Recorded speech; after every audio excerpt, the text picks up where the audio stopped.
انا انزلناہ فی لیلۃ القدر وما ادراک ما لیلۃ القدر لیلۃ القدر خیر من الف شہر تنزل الملائکۃ والروح فیہا بإذن ربہم من کل امر سلام ہی حتی مطلع الفجر۔ صدق اللہ مولانا العظیم۔ حمد و صلات کے بعد واجب الاحترام برادران اسلام، السلام علیکم ورحمۃ اللہ وبرکاتہ۔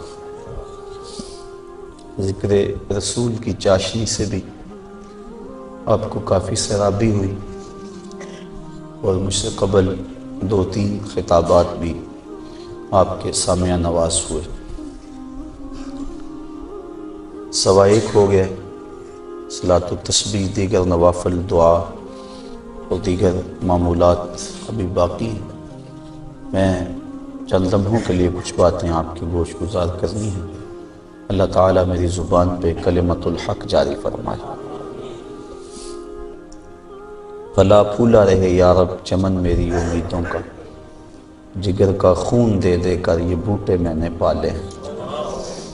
مجھے قلبی طور پہ فرحت ہو رہی تھی، اور ہمارے مبلغ ادارۃ المصطفیٰ کے جس انداز کے ساتھ پیغام حق کا ابلاغ کر رہے تھے، اللہ تعالیٰ ان کی جوانیوں کو زمانے کی ہواؤں سے محفوظ رکھے،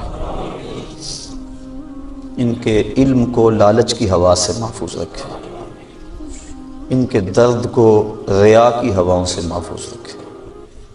اللہ اپنی رحمتوں اور کرم نوازیوں کے ہم سب کو حصار میں رکھے۔ چند لمحوں کے لیے کچھ باتیں میں نے آپ کے گوش گزار کرنی۔ آج کی رات انتہائی برکتوں کی حامل رات ہے۔ اس رات کے جھرمٹ میں اللہ کی بے پناہ رحمتوں کا نزول ہوتا ہے، اتنی رحمتیں اترتی ہیں۔ امام قویری لکھتے ہیں کہ روئے زمین کے تمام مسلمانوں میں ان رحمتوں کو تقسیم کر دیا جاتا، رحمتیں پھر بھی بچ جاتی ہیں۔ جتنی فرشتے لے کر رحمتیں آتے ہیں، وہ رحمتیں سب کو دینے کے باوجود بھی رحمتیں بچ جاتی ہیں۔ پھر وہ رحمتیں دارالحرب میں رہنے والے کافروں میں بانٹی جاتی ہیں، اور جس کافر کو اس رحمت سے حصہ ملتا ہے، اللہ اسے اسلام عطا فرما دے۔ یہ جو آپ آئے دن سنتے رہتے ہیں کہ فلاں عیسائی مسلمان ہو گیا، فلاں ہندو مسلمان ہو گیا، تو امام قویری آپ لکھتے ہیں، آپ فرماتے ہیں یہ شب قدر کو آنے والی رحمتیں ہوتی ہیں، مسلمانوں کی جھولیاں بھر دی جاتی ہیں، اور پھر اس کے بعد جب رحمتیں بچ جاتی ہیں تو وہ دارالحرب کے اندر رہنے والے کفار کو بانٹ دی جاتی ہیں، اور انہیں اللہ پھر بعد میں ایمان عطا فرما دیتا۔ اور ایک روایت کے لفظ اس طرح ہے کہ پھر وہ رحمتیں چھوٹے بچوں میں بانٹ دی جاتی ہیں۔ اللہ کی رحمتیں کتنی عمیم ہیں، اور اس کی رحمتیں کتنی وسیع ہیں۔ اللہ تعالیٰ کے محبوب علیہ السلام نے اللہ کی بارگاہ میں یہ عرض کی تھی کہ مالک، میں اب اپنی امت کو تیرا سلام پہنچاتا ہوں، تیری جانب سے جو سلامتیاں وصول کرتا ہوں وہ اپنی امت کو میں دیتا ہوں، تو جب میں چلا جاؤں گا تو تیری طرف سے اترنے والی سلامتیوں کو اور سلام کو میری امت تک کون پہنچائے گا؟ تو اللہ تعالیٰ نے سورۃ القدر نازل کی، اس میں فرمایا سلام محبوب فکر نہ کر، فرشتوں کی ڈیوٹی لگا دی، وہ قیامت تک تیری امت پر سلامتیاں نازل کرتے رہے۔ تو اس رات کے جرمٹ میں بے پناہ برکت ہے۔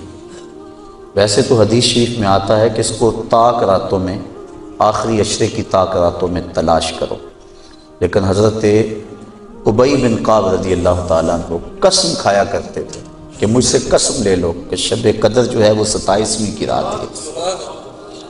حضرت بایزید بسطامی فرماتے ہیں میں زندگی میں 2 مرتبہ شب قدر کو پایا ہے، اور دونوں مرتبہ 27ویں شب کو ہی پایا ہے۔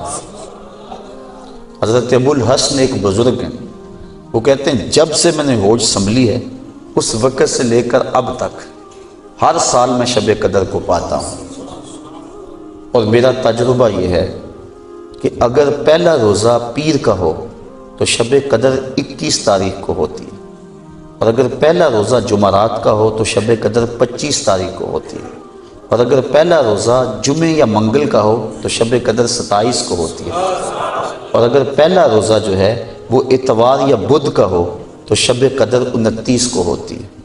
تو اگر ان کے تجربے کو سامنے رکھیں تو اس مرتبہ پہلا روزہ جمعے کا تھا، تو پھر بھی آج کی رات کے دامن میں بے پناہ برکتیں جو ہیں وہ لیلۃ القدر کی رکھی گئی ہیں۔ اللہ تعالیٰ جل شانہ ہمیں اس رات کی برکتیں لوٹنے کی توفیق عطا فرمائے۔ اس کی رحمتیں بازو پھیلائے آواز دیتی ہیں بندے کو کہ کوئی ہے بخشش مانگنے والا، کوئی ہے رزق مانگنے والا، کوئی ہے سوال کرنے والا، میں اس کی جھولیاں بھر۔ ہم تو مائل بکرم ہیں، کوئی سائل ہی نہیں، راہ دکھلائیں کسے، کوئی راہ روے منزل ہی نہیں۔ صرف 4 اشخاص ہیں جو اس رات محروم رہتے ہیں۔ ایک عادی شرابی، شراب کا رسیہ، دوسرا والدین کا نافرمان، تیسرا قاطع الرحم، خون کے رشتوں کو توڑنے والا، اور چوتھا وہ شخص جو سخت دشمنی رکھنے والا ہے۔ اور سخت دشمنی اس کو کہتے ہیں جو 3 دن سے زائد ہو، کیونکہ مومن جب ایک دوسرے سے ناراض ہو جاتے ہیں تو 3 دن سے زیادہ ناراض نہیں رہتے۔ تو جو 3 دن سے زیادہ ناراض ہیں ان کو سخت دشمنی رکھنے والا کہا جاتا ہے۔ تو اس رات کی جرمٹ میں، اس رات کے حسین لمحوں کے اندر یہ 4 بندے اللہ کی رحمتوں سے محروم رہ جاتے ہیں۔ اگر توبہ کر لیں تو اللہ تعالیٰ جل شانہ اس رات کا حصہ ان کو بھی عطا فرما دیتا۔ اور ایک حدیث کے اندر آتا ہے کہ جو شخص شب قدر کو 2 رکعت نوافل اس طرح ادا کرے کہ سورہ فاتحہ کے بعد 7 مرتبہ سورہ اخلاص پڑھے، اس کے بعد سلام پھیر کے کہے استغفر اللہ و اتوب الیہ، اور یہ 70 مرتبہ پڑھے بعد میں، تو اپنی جگہ سے اٹھے گا نہیں کہ اللہ اسے بھی اور اس کے ماں باپ کو بھی بخش دے گا، یہ اللہ اسے انعام عطا فرماتا ہے۔ انشاءاللہ بعد میں ہم اس کا اہتمام کریں گے، اور بھی نوافل وظائف اور مختلف جو ہیں وہ شب قدر کی برکتیں اور فضیلتیں ہیں۔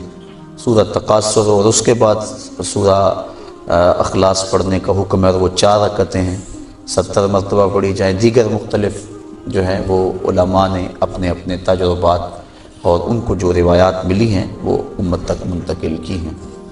تو یہ رات اپنے دامن میں اس اعتبار سے بہت ساری رحمتیں لیے ہوئے ہمارے ہاں جلوہ گر ہے۔ اللہ تعالیٰ اس رات کی برکتیں ہم سب کو نصیب فرمائے۔ اس کو توبہ و انابت کی رات بھی کہا جاتا ہے۔ جب انسان جاگتا ہے اس رات میں تو اللہ تعالیٰ جل شانہ ما قبل کے سارے گناہوں کو معاف فرما دیتا ہے۔ وہ فرمایا کہ من کاما لیلۃ الصیام، لیلۃ القدر اس سے مراد ہے، ایمانم و احتساباً غفر لہ ما تقدم من ذنبہ، جس نے لیلۃ القدر کو قیام کیا اللہ تعالیٰ اس کے پچھلے سارے گناہوں کو معاف فرما دیتا۔ ایمانم و احتساباً 2 شرطیں، ایک ایمان کی حالت میں ہو اور دوسرا اپنے نفس کا محاسبہ کر رہا، کیونکہ اپنے نفس کو محاسبے میں رکھنا چاہیے، اس کو بے لگام نہیں ہونے دینا چاہیے۔ جو پڑھ رہے ہیں کہہ رہے ہیں اس پر مانن استحضار موجود ہو، اور ہم اگر توبہ کریں، رجوع لائیں اس کے حضور، تو وہ صرف زبان سے نہ ہو بلکہ ہمارے دل کی اتھاہ گہرائیوں سے ہو۔ فرمایا کہ التائب من الذنب کمن لا ذنب لہ والمستغفر من الذنب وہو مقیم علیہ کالمستہزئ بربہ، جو گناہوں سے توبہ کرتا ہے وہ تو ایسا ہے جس طرح اس نے گناہ کیا ہوا ہے نہیں، اور جو توبہ کرتا ہے استغفار بار بار پڑھتا ہے، استغفر اللہ کہتا ہے، لیکن وہ گناہوں کو چھوڑنے کا ارادہ نہیں پاتا اپنے اندر، جمع ہوا ہے گناہوں کا۔ کہا کل مستہزئ بربہ، وہ اپنے رب سے مذاق کرنے والا ہے کہ جس پر استغفار کر رہا ہے اس کو تو چھوڑ ہی نہیں رہا، اس کا تو ارادہ ہی نہیں کر رہا ہے۔